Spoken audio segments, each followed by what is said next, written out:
The dark cosmos. Stay cosmic. It was 5 days to Christmas. The cold breeze of winter pierced through my lungs as I stared down from our ship at the ocean. We had sailed a few miles from the coast of France. I dreaded the thought of diving several feet into the sea.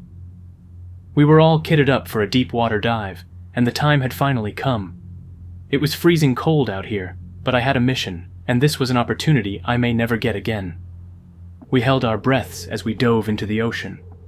Our adventure had begun just like a dream, and there was an eerie silence amongst the team before our dive. The only sound that could be heard was the calm vibrations of sea waves as we splashed into the ocean. We were 5 in number, all armed with special weapons for underwater adventures, and I could sense fear and anxiety engulf the entire team. We knew what was at stake. It was understandable. My heart also raced faster than normal. We had just embarked on a journey into the unknown, and the suspense of uncertainty is the greatest torture of every man.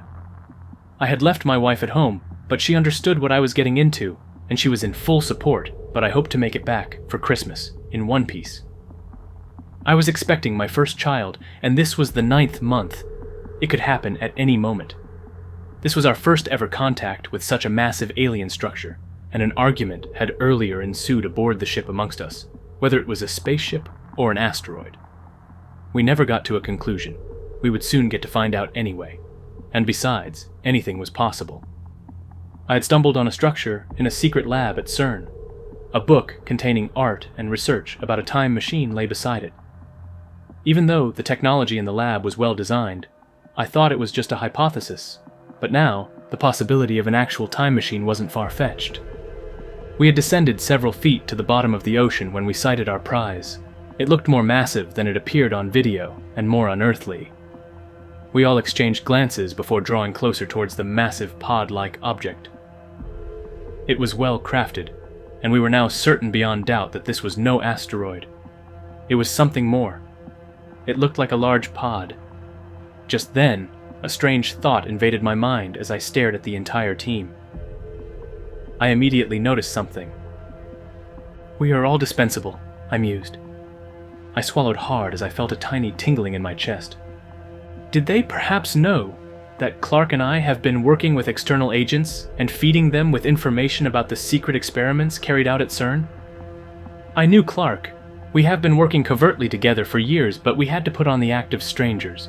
His job was to keep us safe in case anything went wrong. The heavyweight kind of job with a lot of shooting. There were 2 of them on the mission. But deep down, we all knew that if any strange creature sprung out from whatever was left of the ship, only God might just be able to save us. A strange liquid flowed out from within the ship and into the vast ocean, and for everyone's sake, we hoped that it wasn't infectious. "How do we get the doors open?" A voice echoed behind me. It was Clark. "What doors?" I replied. "I don't see any doors."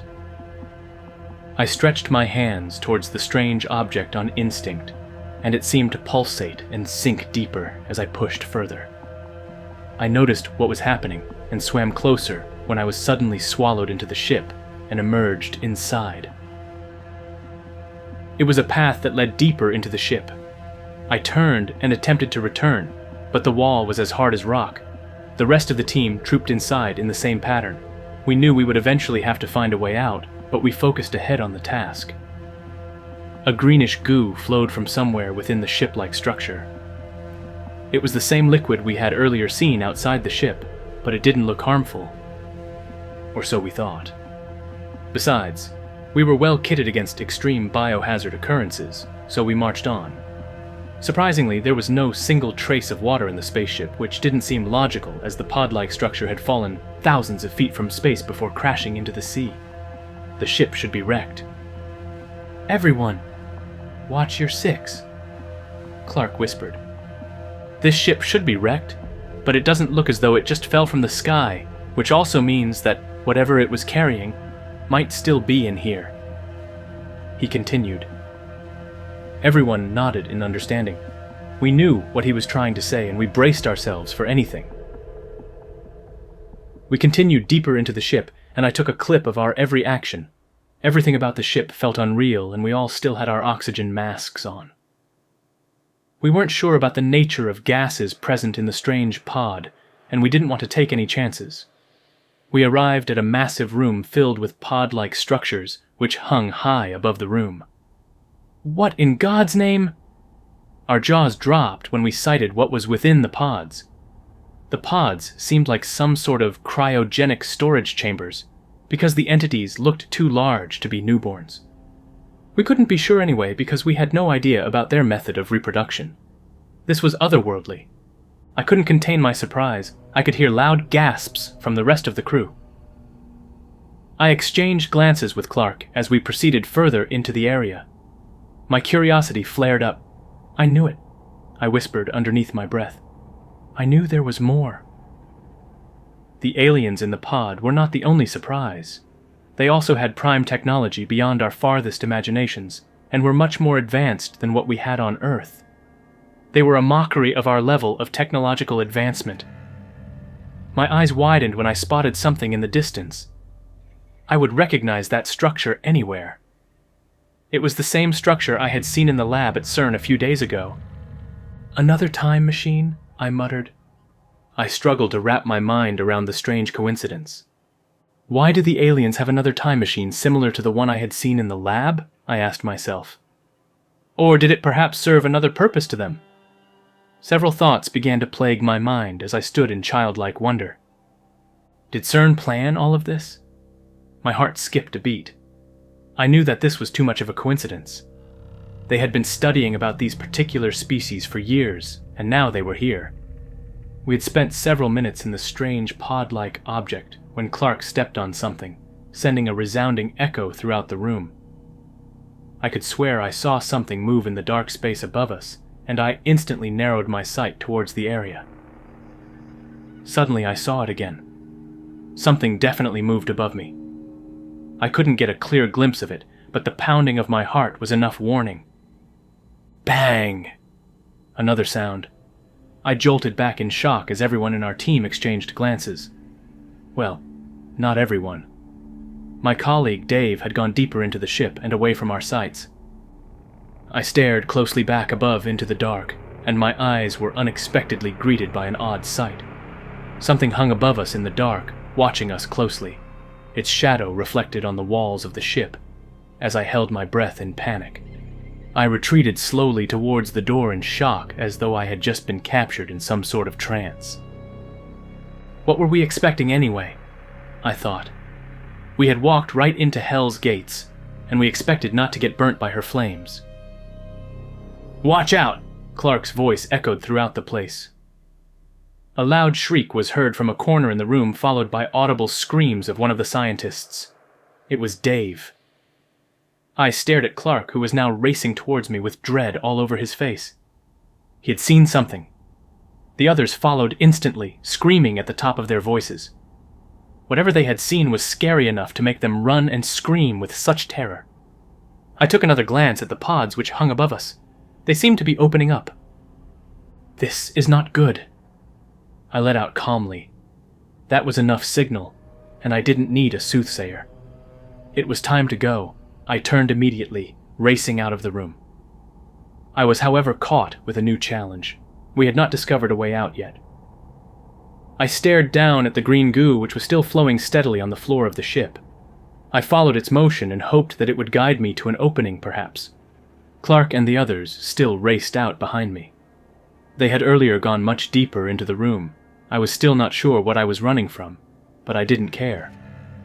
I had gathered enough information, and all that mattered now was getting out alive in one piece. I continued to sprint farther away, and I could hear several shots being fired at the distance, followed by the screams of someone else. I arrived at the spot where the green goo flowed out, and it was still a dead end. The liquid somehow found its way out, but the walls of the ship were still hard as rock. Clark soon arrived with the last scientist. I knew whose screams I had just heard.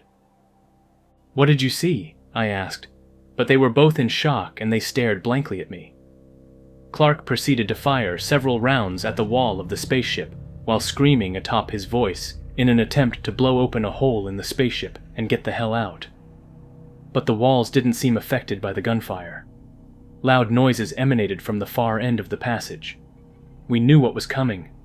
I wrapped my fingers around my weapon and braced myself for anything that emerged from the dark path before me. I hadn't caught a clear glimpse of these creatures yet, but I hoped to make it out alive for my family. I breathed hard as we all turned and readied our weapons.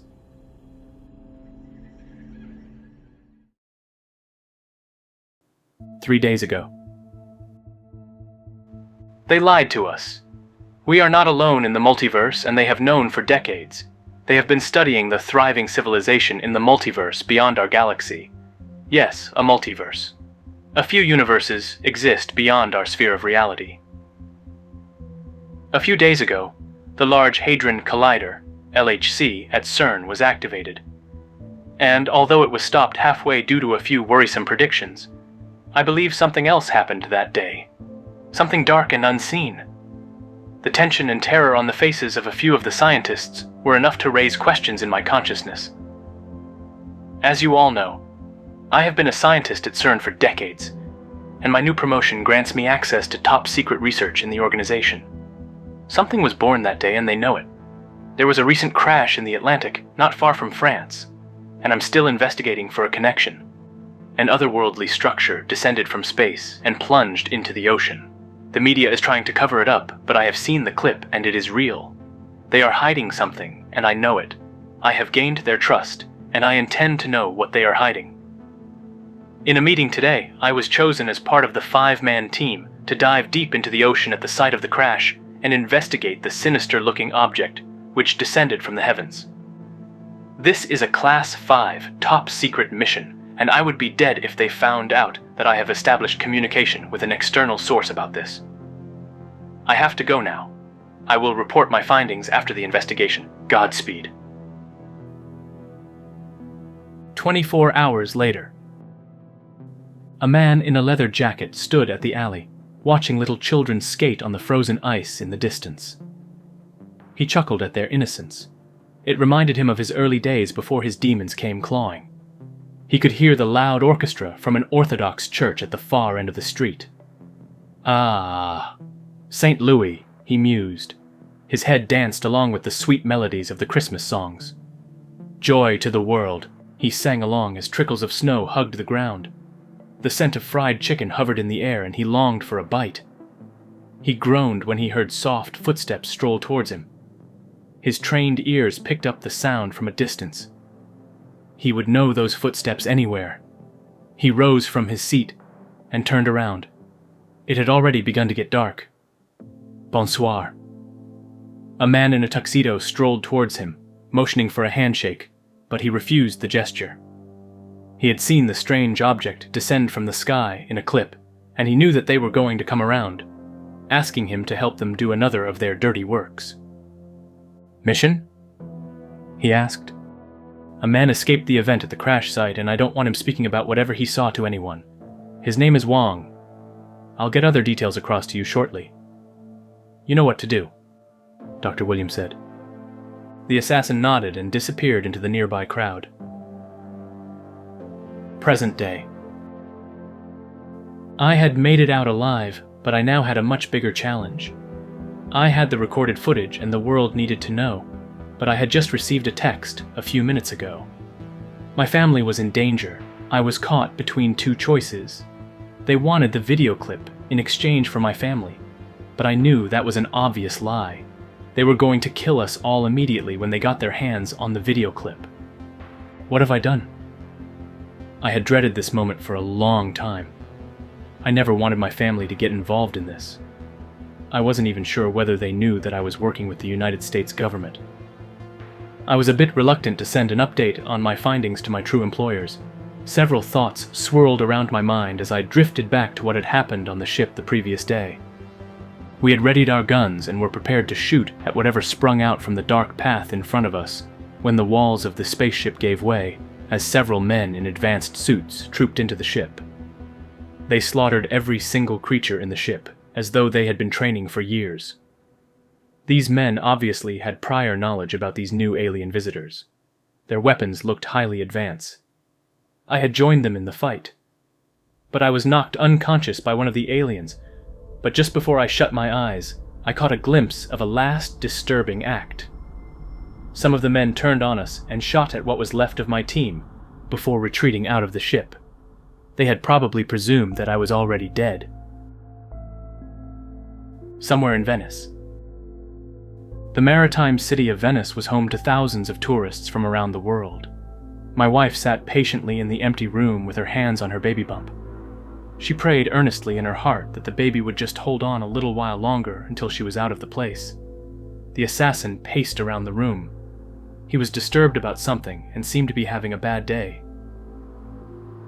Suddenly, loud shots erupted from outside the room, and he immediately rushed out to check out what was going on. After a short while, new faces emerged into the room. Men in strange uniforms trooped in. They looked American and appeared to be covert operatives. "Don't be scared. I'm Clark. We are friends of your husband," one of them said before returning outside. The next few words she spoke were enough to send the entire room into an instant pandemonium. "The baby is coming!" My phone vibrated again. I had been waiting for their call for hours, and it finally came through. "Wong, it's Clark." The past few days had been confusing enough, but this was the height of it. "What? How? I saw you die? How did you get to my wife?" I struggled to find the right words. "It's a long story, Wong, but for now, your wife is safe with us. We will get her somewhere safe, so you don't have to worry about her for now, but be very careful. The assassin escaped our grasp, and he will be coming straight for you now. We have sent a few men to your location, but he might get to you first, so stay frosty." He seemed to be surprised when he saw us, which is a good sign. They didn't know until now that we had been working undercover. "You can send in the clip now." Clark's words were assuring, but I was baffled at how he managed to get out of the alien pod alive. "Oh, one more thing, Wong." Clark's voice resurfaced on the phone. "You're now a dad." It took a while for the message to sink in. The dilemma I was in had made me forget about her condition. "Can I speak with her now?" I wanted to hear her voice. "Just send in the clip. The men should be at the pickup point soon. You'll be seeing your family soon." I sent in the recorded clip and disappeared from sight. I couldn't wait to see the new addition to my family. The ferocious waves of the ocean splashed across the docks as fishermen trooped everywhere, going about their business. There seemed to be a loud clatter that stemmed from amongst the crowd. Someone was screaming something about seeing a strange creature on the beach. He had hacked down his son with a knife while screaming at the top of his voice about seeing a strange being. There was terror evident all over his face. He killed his own son. A few minutes later, another woman began to act similarly. She was pointing to me. I had to do a double take at a nearby mirror to be sure if I still looked normal. The woman ran away from the area in fear. My thoughts immediately trailed back to the green goo which I had earlier seen flowing from the ship. I prayed that my assumptions were wrong, but something was definitely strange about the simultaneous actions of both of them. Sirens blared up in the distance as someone else began to react in the familiar pattern. Something was wrong. Out of nowhere, a speeding bullet whizzed past my ears, missing my head by a small fraction. Holy shit! I ducked on instinct and snaked my way amongst the crowd. The bullet had hit someone else, and chaos instantly broke out among the crowd. I took advantage of the growing chaos and hid in the numbers. As I ran with the crowd, I spotted several other people who alleged to be seeing strange creatures. They all became homicidal, killing anyone and everyone along their path. I spotted a man in a leather jacket chasing after me. That had to be the assassin. I meandered around the fleeing crowd and prayed underneath my breath for the US team to get to me, and my prayers were soon answered. Clark stood inside a chopper which approached towards me, and the killer disappeared into the moving crowd. I wasted no time in hopping aboard, and we instantly sped out of the area. I had cheated death the second time in 2 days. It felt good to be on American soil again. My wife and daughter were healthy and safe, but chaos was breaking out in the world. A strange pandemic was spreading. We were not sure what sort of pathogens were released. Infected persons hallucinated about seeing normal humans as terrifying creatures and instantly became homicidal. I knew that it had something to do with the greenish goo that sipped out of the spaceship on our trip down the ocean, but I had no certain proof, and we could not conclude whether it was waterborne or also airborne. "How did you survive? I saw them shoot at you?" I turned to Clark. "They weren't much of a good shot," he said while munching on some hot dogs. It wasn't a convincing answer, but I didn't push it. Belle was here. She was the third mole in CERN. Her mission was to use the distraction of the crashed ship and hack into their top-secret database about the Hadron Collider and their plans, and with all indications. She was successful, but with the look on her face, it wasn't good. "Briefing in 5. Someone's voice echoed from the speakers. The meeting had lasted for about an hour, and we realized that what was going on was bigger than what we had imagined. I was chosen for another mission, along with Clark, and we knew that we may never return this time. I couldn't tell my wife about the mission. Was I being a bad father? I thought, but it wouldn't matter anyway if Dr. Williams' plan pulled through. The entire world would be subjected to his will. We had to stop this madness before it began. Most horror stories often began with a crazy scientist, and this one was no different. The information gathered by Belle had revealed that Dr. William, along with the various top scientists at CERN, were plotting to dominate the world in a highly unlikely manner. They had known about the aliens and their technology for decades, and had been trying to discover a way to lure those species to Earth, and that was the secret purpose of the Hadron Collider. They weren't just attempting to create a God particle, they were creating a signal that the outworldly creatures would not be able to refuse because they had something in their possession. The other piece of the time machine. How they had gotten it, she could not explain, but she said the aliens would give anything to get it back. When they started the Hadron Collider a few days ago, they had sent a strange signal into space. It was picked up by the aliens, and they responded with the first team, whose ship crashed into the Atlantic, which was also part of the plan. According to Belle, Dr. William has discovered a way to control the time machine, but he would need one of the aliens to be able to start up the machine. With such technology in his grasp, he'll easily take control of the world. He had gotten all the necessary ingredients for his malicious plan, and we had to race against time to stop it. We decided to keep the recorded clip away from the public for now, until our mission was complete, as it would spread more panic in the already growing chaos. The infection had spread wide, and scientists around the world researching for a solution. Dr. Williams was aware of the incoming threat. The assassin had informed him of the failed mission, but he didn't seem to care anymore. He had gotten his prize, and nothing else was more important to him. Thousands of alien spaceships journeyed towards the Earth to retrieve their prize. They had probably lost contact with the first spaceship, and they knew that something was wrong. The world was also burning in chaos, but he didn't care. If the time machine worked, he could bend the hands of destiny and make his reality. He had longed for this since he was a child, and his dream had finally come to life.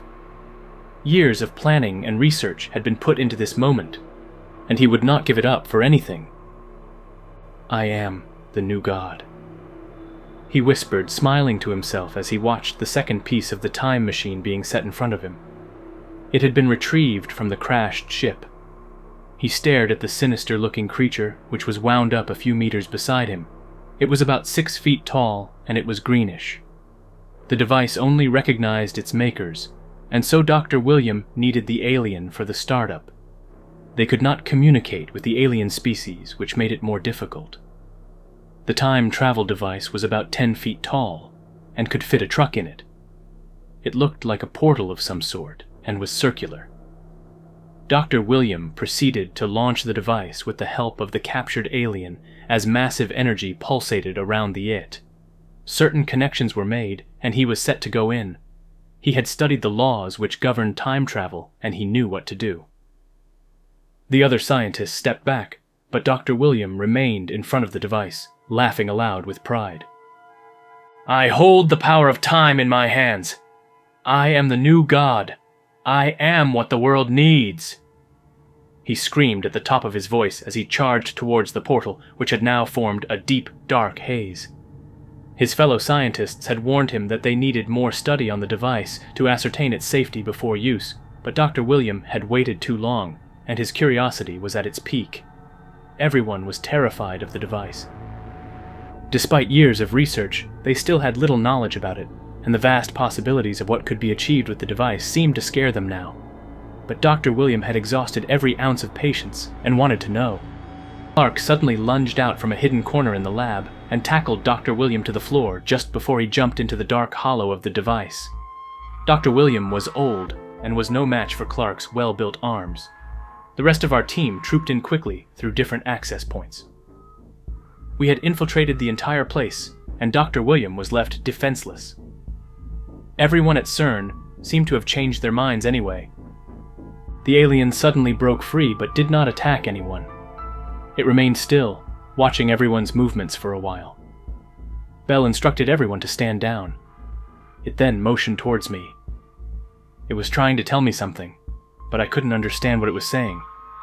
But Belle could. She lunged towards the device control and punched a few buttons. The alien then suddenly jumped in front of the time machine and held both of them together. "No, no, you son of bitch! Get off me!" Dr. Williams seemed to know what he was attempting to do, and if he was angered by it, then it was definitely a good sign for us. Wait a minute. They weren't here to retrieve the time travel device. They were here to destroy it, but it seems as though the device can only be destroyed when the two of them are bonded together. The revelation hit me as I stared in shock. That was what the alien was doing. Belle motioned for everyone to step out of the room. No one protested, and everyone immediately rushed out. Dr. William was cuffed and carted away as he continued to scream. An explosion soon erupted from within the lab, throwing everyone to the ground. No one was hurt. After a while, the alien emerged from within the thick smoke and proceeded towards a laptop that sat on a desk somewhere in a corner. It typed something into the laptop before dropping something on the table and launching out of the room through the window, shattering the glass into 1,000 pieces.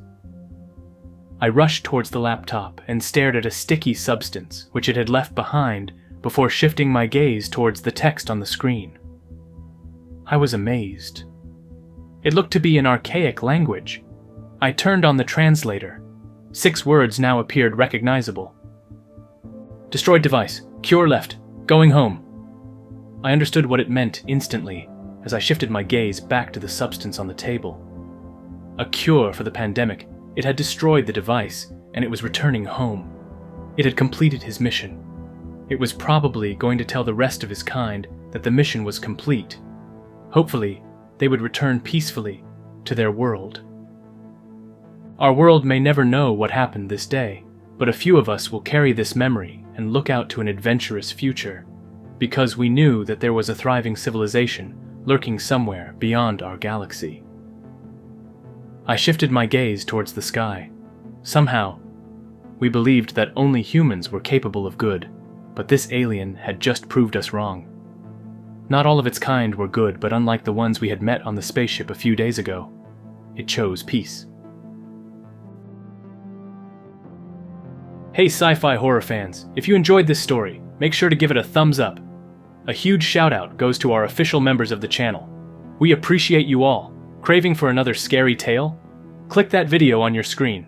Until next time everyone, and remember, stay cosmic.